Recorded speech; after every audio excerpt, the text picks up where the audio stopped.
Oi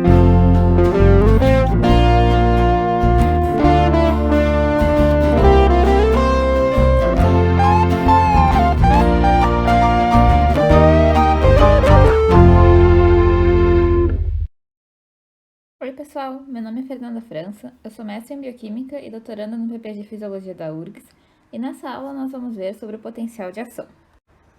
Na aula passada, nós vimos o que é o potencial de membrana e quais fatores levam a esse valor de potencial. No caso do neurônio, o valor é em torno de menos 65 mV a menos 70 mV.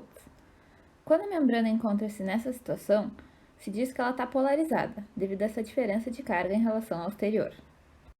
Agora, nós vamos ver sobre o potencial de ação, que é o sinal que leva informações pelo sistema nervoso. Esse sinal se dá quando ocorre uma rápida mudança no potencial da membrana, através da inversão das cargas da membrana neuronal, ou seja, em repouso, o interior da membrana é carregado negativamente em relação ao exterior.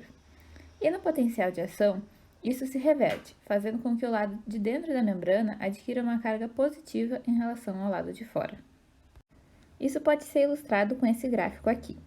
A gente pode ver que, inicialmente, o potencial de repouso está ali na faixa dos menos 65, menos 70 mV. E esse potencial sobe para valores acima do zero, chegando a valores em torno de 40 mV.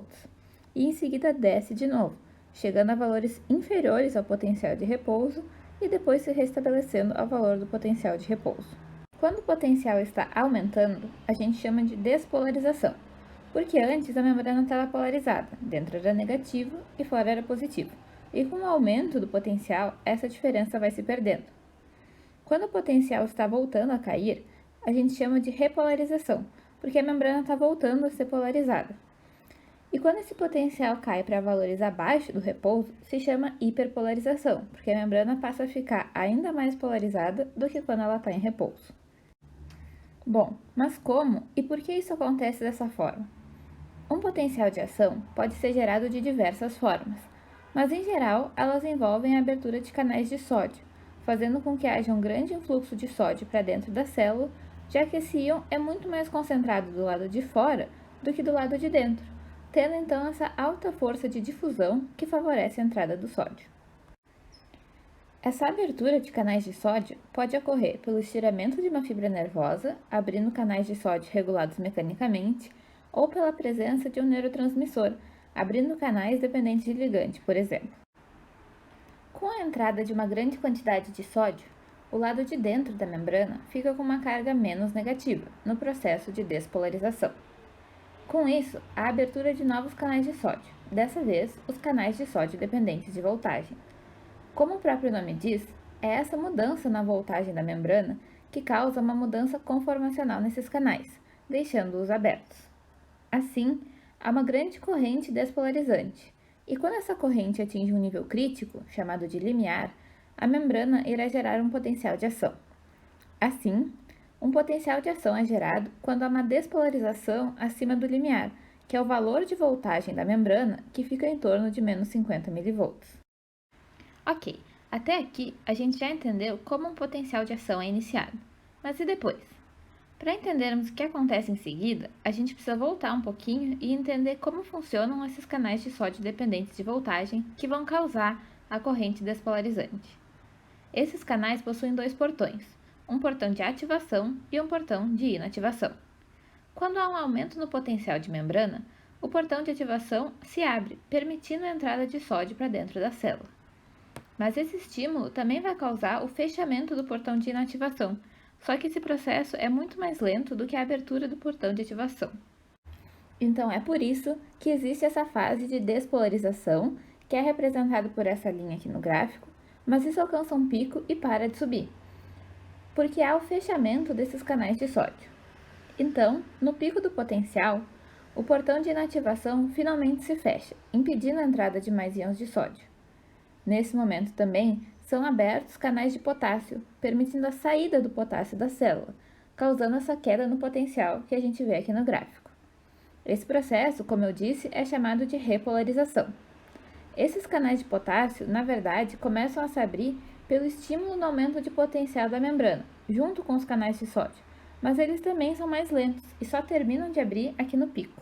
Muitas células neuronais também vão apresentar uma fase de hiperpolarização, em que o potencial vai atingir valores mais negativos do que o potencial de repouso. Isso acontece porque esses canais de potássio que se abriram na fase de repolarização demoram um pouco mais para se fecharem, permanecendo abertos mesmo após a chegada ao potencial de repouso. Depois que o potencial de ação termina, nós temos dois momentos importantes: o período refratário absoluto e o período refratário relativo. O período refratário absoluto é o momento em que os canais de potássio ainda estão abertos e os canais de sódio encontram-se no estado inativo, de forma que é impossível a geração de um novo potencial de ação.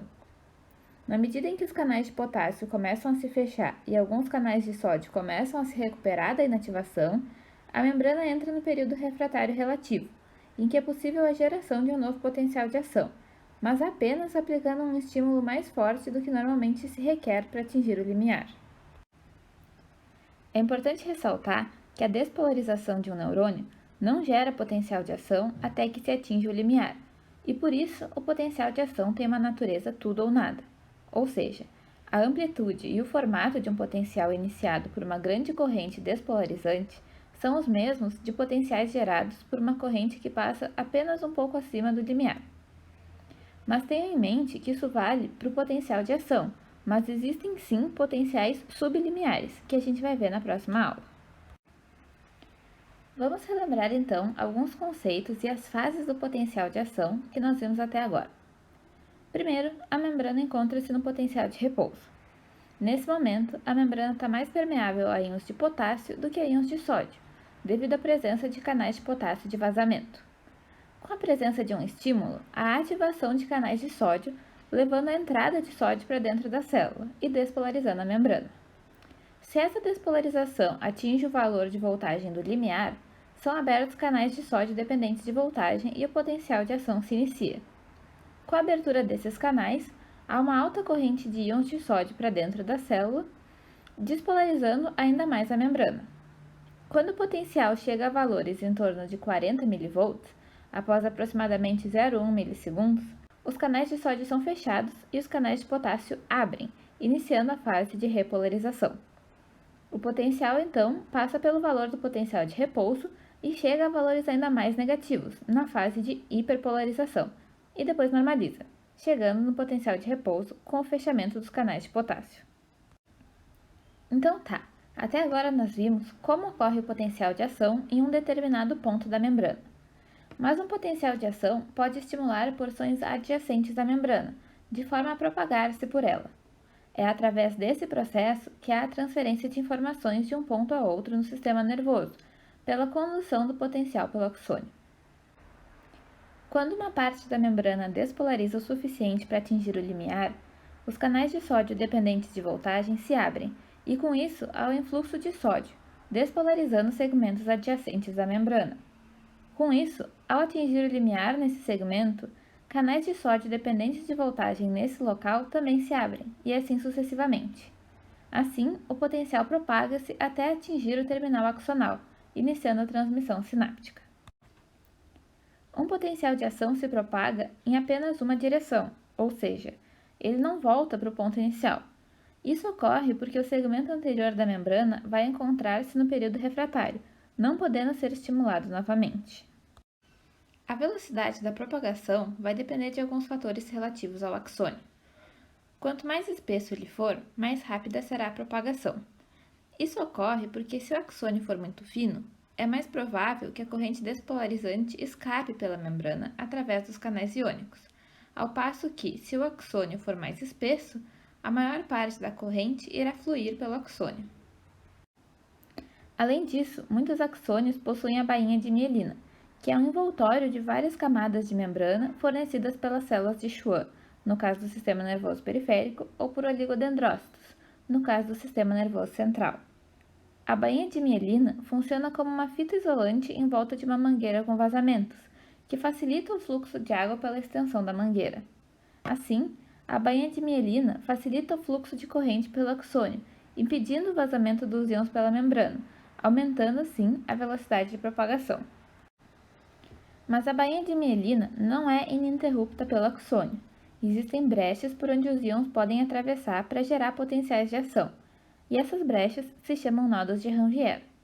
Assim, os potenciais de ação ocorrem apenas nos nodos de Ranvier e são conduzidos pelas porções mielinizadas de um nodo para o outro, como se saltassem de um nodo para o outro. E por isso, esse tipo de propagação se chama condução saltatória.